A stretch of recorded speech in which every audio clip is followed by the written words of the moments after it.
सबाल खैर दोस्तों, मैं हूं आदिल खान आज़ाद। आज है 19 दिसंबर 2025 और आप देख रहे हैं आज़ाद बोल इंडिया पर मिडिल ईस्ट मॉर्निंग न्यूज। इस शो में आज आप देखेंगे यरूशलेम की सड़कों पर हो गए दंगे, पुलिस और आईडीएफ दोनों पिटे। तुर्की से निपटने को इसराइल बेचैन, ग्रीस और साइप्रस के साथ मिलकर बना डाला फौजी अलायंस। गजा के सीजफायर पर मियामी में होगी अहम बैठक, 4 मुल्क बैठेंगे आमने सामने।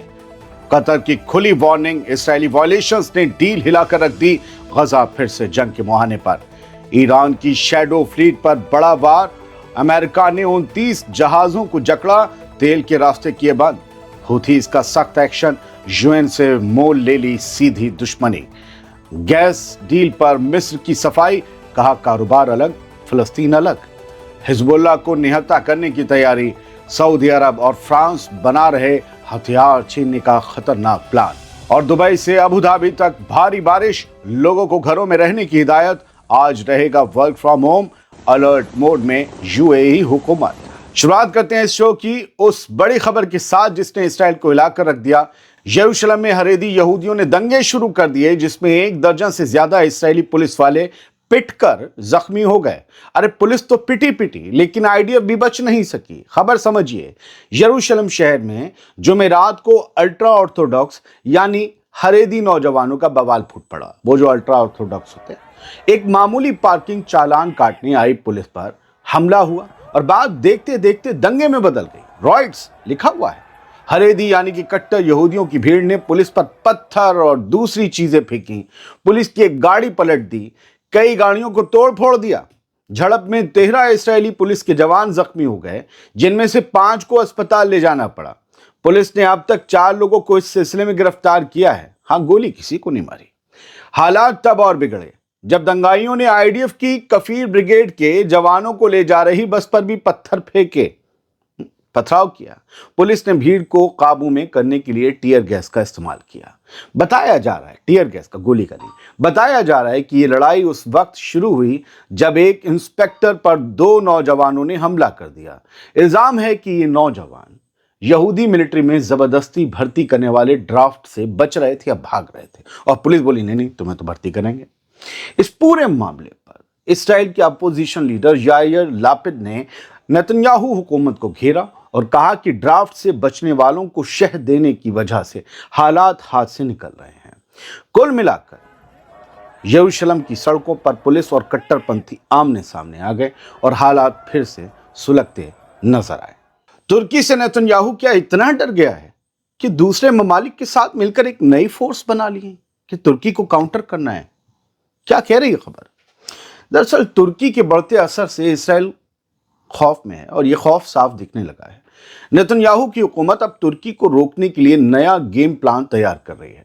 द जेरुसलम पोस्ट के मुताबिक इसराइल, ग्रीस और साइप्रस के सीनियर अफसर मिलकर एक रैपिड रिस्पांस फोर्स बनाने पर बातचीत कर रहे हैं। ये इसराइली अखबार कह रहा है। रैपिड रिस्पांस फोर्स किसके अगेंस्ट? तुर्की के। यह फोर्स तीनों मुल्कों की आर्मी यूनिट से मिलकर बनेगी। मकसद साफ है, ईस्टर्न मेडिटेरेनियन में तुर्की की मिलिट्री और स्ट्रेटेजिक एक्टिविटी को डराकर रोकना।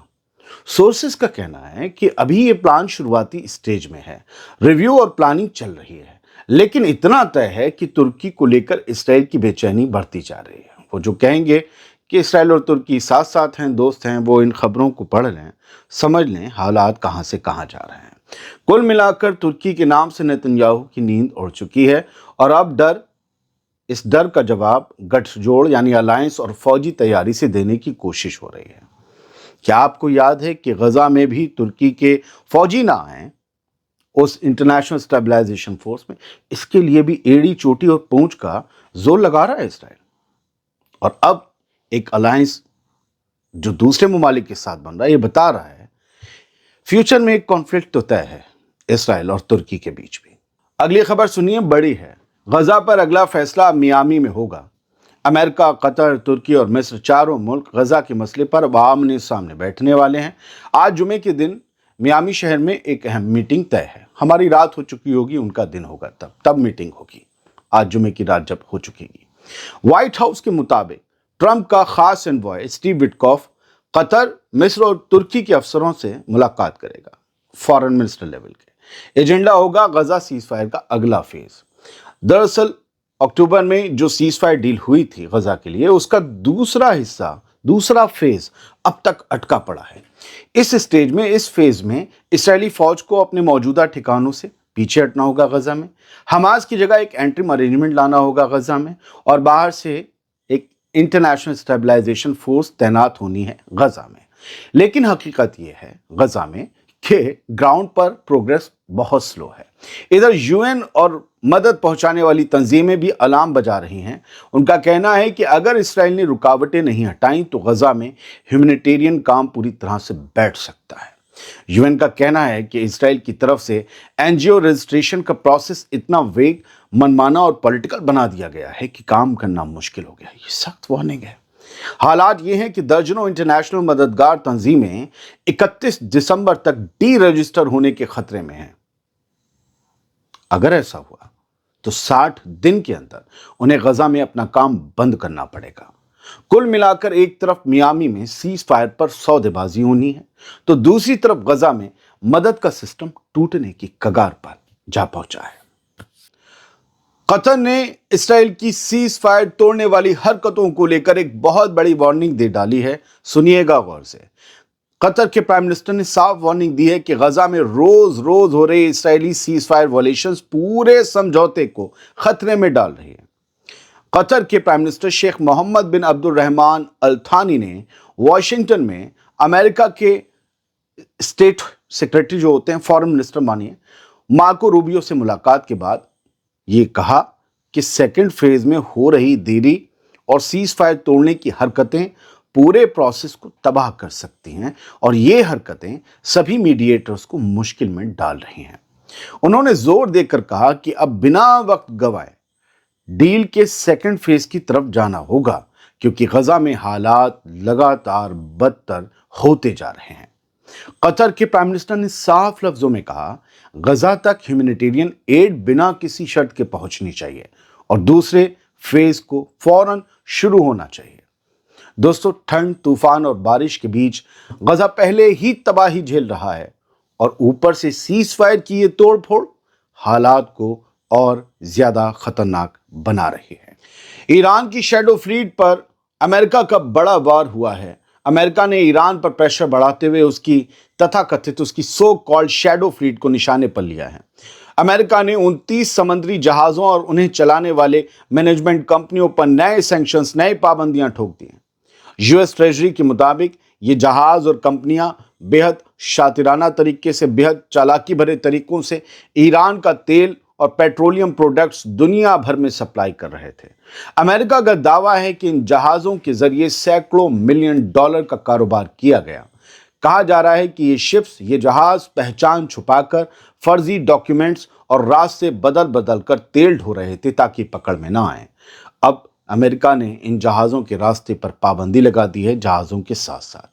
कुल मिलाकर अमेरिका ने साफ कर दिया है कि ईरान के तेल के व्यापार पर अब और सख्ती होने वाली है और उसकी शैडो फ्लीट को चैन से काम करने नहीं दिया जाएगा। दरअसल ये सब करके अमेरिका ईरान से अपनी शर्तें मनवाने की कोशिश कर रहा है। खबर यमन से। गद्दारी के शक में हूथीज ने एक दफा फिर से यूएन के स्टाफ पर सख्त एक्शन किया है। ताज़ा मामले में यमन के हूथी मूवमेंट ने यूएन के 10 लोकल स्टाफर्स को हिरासत में ले लिया है। ये सीधी अदावत है यूएन से। यूएन ने खुद इसकी तस्दीक की है। यूएन के मुताबिक ये सभी स्टाफ मेंबर्स यमन के ही रहने वाले हैं, यमनी शहरी हैं और इन्हें सना में हूथीज के कंट्रोल वाले इलाके से पकड़ा गया। इसके साथ ही हूथीज की हिरासत में मौजूद यूएन के वर्कर्स की तादाद अब बढ़कर 69 हो गई है। हूथी पिछले कई सालों से यूएन और राहत एजेंसियों के लोगों को अरेस्ट करते आ रहे हैं। उनका इल्जाम है कि ये लोग अमेरिका और इसराइल के लिए जासूसी कर रहे हैं। हूथीज के इल्जाम बेहद संगीन है, क्योंकि यमन में ऐसे केस में मौत की सजा तक हो सकती है जासूसी के मामले में। यूएन इन सभी इल्जामात को सिरे से खारिज करता रहा है। गजा में जंग शुरू होने के बाद से ऐसे अरेस्ट में तेजी आई है, क्योंकि हमले हुए यमन पर, हमले हुए तो पता किया गया भाई किसने ये सारी जानकारियां मुहैया कराई। अगस्त में इस्राएली हमलों में हूथी हुकूमत का एक बड़ा हिस्सा, यहां तक कि उनके प्राइम मिनिस्टर भी मारे गए थे, उसी के बाद से माहौल और ज्यादा सख्त हो गया यूएन के खिलाफ। गौरतलब है कि पिछले महीने ही हुथीज की कोर्ट ने 17 लोगों को फायरिंग स्क्वाड से मौत की सजा सुनाई थी। उन पर भी विदेशी ताकतों के लिए जासूसी करने का इल्जाम लगाया गया था। दोस्तों, मिस्र ने इसराइल से पहले मल्टी बिलियन डॉलर की गैस डील कर ली और अब वो सफाई देते घूम रहा है। कह रहा मेरी बात तो सुनो। वो कह रहा है कि गैस डील अलग मामला है, फिलिस्तीन पर स्टैंड वही है। मिस्र ने इसराइल से नेचुरल गैस इंपोर्ट डील को लेकर सफाई दी। इजिप्ट की सरकारी इंफॉर्मेशन सर्विस के चीफ दिया रशवान, ये उनकी तस्वीर है दिया रशवान की, इन्होंने कहा कि यह समझौता पूरी तरह कमर्शियल है, व्यापारिक है और इसका पॉलिटिक्स से कोई ताल्लुक नहीं है। मिस्र की पॉलिटिक्स का स्टैंड फलस्तीन के साथ है। रशवान के मुताबिक ये डील मिस्र के लिए स्ट्रेटजिक इंटरेस्ट रखती है क्योंकि इससे ईस्टर्न मेडिटेरेनियन में गैस ट्रेड का सेंट्रल हब बनने की उसकी पोजीशन मजबूत होगी। सऊदी मीडिया के मुताबिक मिस्री अफसरों ने जोर देकर कहा कि फलस्तीन के मसले पर मिस्र का स्टैंड पक्का है और वो बदलेगा नहीं। यानी गैस का कारोबार अपनी जगह और फलस्तीन पर मिस्र की पोजीशन अपनी जगह। काहिरा ने दोनों को अलग अलग रखा है। मतलब जेनोसाइड भी चिल्लाओ तुम और जिसके हाथ खून में रंगे बताओ तुम, उसी से हाथ भी मिलाओ तुम। कमाल की चकल्लस है, कमाल के इंसान हो तुम। उधर इस्राएली पीएम नेतन्याहू ने कल इस डील की कीमत करीब 35 अरब डॉलर, जी 35 अरब डॉलर बताते हुए इसे इसराइल की अब तक की सबसे बड़ी और सबसे हिस्टोरिकल ऐतिहासिक गैस डील करार दिया था। 35 अरब डॉलर कमाएगा मिस्र से इसराइल। हिजबुल्लाह को निहत्था करने में अब सऊदी अरब भी आगे आगे रहेगा। एक प्लानिंग तय हुई है। पेरिस में बड़ी मीटिंग हुई है। खबर को जरा ध्यान से सुन लीजिएगा। पेरिस में जुमेरात को फ्रांस, सऊदी अरब और अमेरिका के अफसरों ने लेबनानी आर्मी के चीफ से मुलाकात की। मकसद साफ है, हिजबुल्लाह के हथियार छुड़वाने के लिए एक पूरा रोड मैप फाइनल करना। डिप्लोमेट्स के मुताबिक इस मीटिंग में इस बात पर चर्चा हुई कि एक ऐसा सिस्टम कैसे बनाया जाए जिससे हिजबुल्लाह को रफ्ता रफ्ता डिसआर्म किया जाए, निहत्था किया जा सके, यानी उसके हथियार उससे लिए जा सकें। याद रहे साल 2024 में अमेरिका के दखल से इसराइल और लेबनान के बीच या हिजबुल्लाह के बीच सीज फायर हुआ था, जिससे इसराइल और हिजबुल्लाह के बीच 1 साल से ज्यादा चली आ रही लड़ाई रुक गई थी। उस लड़ाई में ईरान के करीबी हिजबुल्लाह को काफी नुकसान झेलना पड़ा था, लीडरशिप, फाइटर्स और हथियारों तीनों के एतबार से। अब उसी सीज फायर के बाद बैकडोर में बड़े प्लेयर्स मिलकर ये तय करने में जुटे हैं कि हिजबुल्लाह को एक मिलिट्री तंजीम के तौर पर, एक मिलिट्री मूवमेंट के तौर पर कैसे कमजोर किया जाए और लेबनान में नया सेटअप कैसे खड़ा किया जाए। कुल मिलाकर पेरिस में हुई ये मीटिंग बता रही है कि लेबनान का अगला चैप्टर अब सीज फायर तक महदूद नहीं रहा, बल्कि हिजबुल्लाह के हथियारों पर सीधा फोकस शुरू हो चुका है। अब मौसम का हाल। दुबई समेत पूरे यूएई में इतनी जबरदस्त बारिश हो रही है कि लोगों को घरों में रहने की हिदायत दी गई है। दुबई और पूरे यूएई में कल से जबरदस्त बारिश हो रही है। हालात ऐसे बन गए हैं कि दुबई पुलिस ने लोगों से साफ कहा कि जब तक भैया बहुत ज़रूरी ना हो, घर से बाहर मत निकलना। आज यूएई के सारे सरकारी मुलाजिम भी घर से ही काम करेंगे, ऐसी खबर है। सरकारी मुलाजिम। बारिश की वजह से दुबई और दूसरे शहरों की कई सड़कों पर पानी भर गया, ट्रैफिक जाम हो गया और हालात बिगड़ते चले गए। इसी के बाद पुलिस ने मोबाइल अलर्ट जारी करके लोगों को आगाह किया। पुलिस के मैसेज में साफ कहा गया कि मौसम अगले कुछ घंटों तक अनस्टेबल रहेगा। जुमे की शाम तक गैर ज़रूरी वजहों से बाहर निकलने से बचने को कहा गया है। अब इस वीडियो को देखकर दुबई वाले, यूएई वाले ये ना कहें भैया यहाँ तो बारिश अब रुक गई है या नहीं हो रही है, जो तो भाई खबरें जो कह रही हैं और वीडियो जो कह रहे हैं वो कह रहे हैं अब रुक गई तो रुक गई, आपका वीडियो देख रहे हैं क्या पता। यूनाइटेड अरब एमिरेट्स के नेशनल सेंटर फॉर मेट्रोलॉजी ने भी कल ही वार्निंग दे डाली थी कि जुमेरात से जुमे तक दुबई, अबू धाबी और दूसरे इलाकों में तेज़ बारिश रह सकती है। सिर्फ यूएई ही नहीं, सऊदी अरब और कतर में भी भारी बारिश हुई है। सऊदी अरब में और ईरान में तो कुछ ऊंचे इलाकों में बर्फ भी गिरी है। कतर में तो बारिश की वजह से अरब कप का एक मैच तक कैंसिल करना पड़ा। लोगों को पिछले साल अप्रैल की बारिश भी याद दिलाई जा रही है, जब रिकॉर्ड तोड़ बरसात ने यूएई को हिला कर रख दिया था। उस वक्त घरों में पानी घुस गया था, सड़कें दरिया बन गई थीं और दुबई एयरपोर्ट तक ठप हो गया था। हवाई जहाज पानी के जहाज बन गए थे। बताया जाता है कि वो बारिश पिछले 76 सालों में सबसे ज्यादा पड़ने वाली बारिश थी, जिसमें 4 लोगों की जान चली गई थी। कुल मिलाकर यूएई एक बार फिर बारिश के इम्तिहान से गुजर रहा है और एडमिनिस्ट्रेशन पूरी तरह से अलर्ट मोड में है। बहुत बहुत शुक्रिया। सलामत रहिए, खुश रहिए।